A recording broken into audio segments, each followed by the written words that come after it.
বোকা বাঘ ও চালাক শিয়াল। এক জঙ্গলে বাস করত একটা বোকা বাঘ ও চালাক শিয়াল।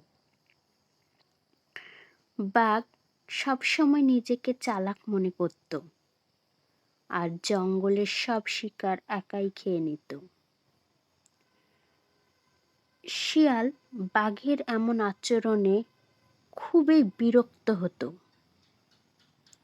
একদিন সে পরিকল্পনা করল কিভাবে বাঘকে ঠগিয়ে বনের সব শিকার একাই খাওয়া যায়।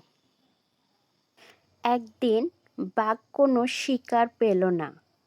সে শিয়ালকে বলল, শিয়াল, বনের সব পশু পাখি কি চালাক হয়ে গেছে নাকি? একটা শিকারও আজকে পেলাম না।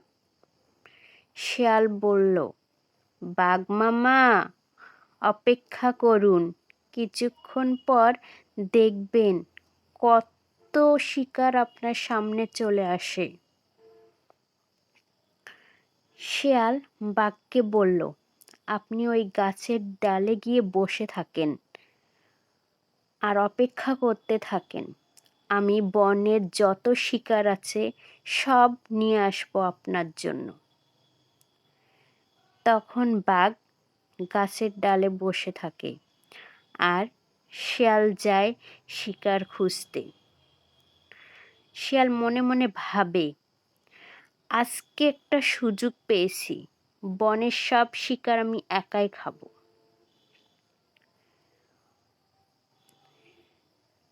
বাঘ এদিকে চিন্তায় পড়ে যায়, শিয়াল এখনো আসতেছে না কেন? সে ভাবে, নিশ্চয়ই বনের সব পশু পাখি কোথাও পালিয়ে আছে। শিয়ালের তাদের ধরে নিয়ে আসতে হয়তো একটু সময় লাগবে। অন্যদিকে শিয়াল সব শিকার একাই খেয়ে ঘুমিয়ে পড়ে আর বাঘ অস্থির হয়ে পড়ে ক্ষুধার জ্বালায়।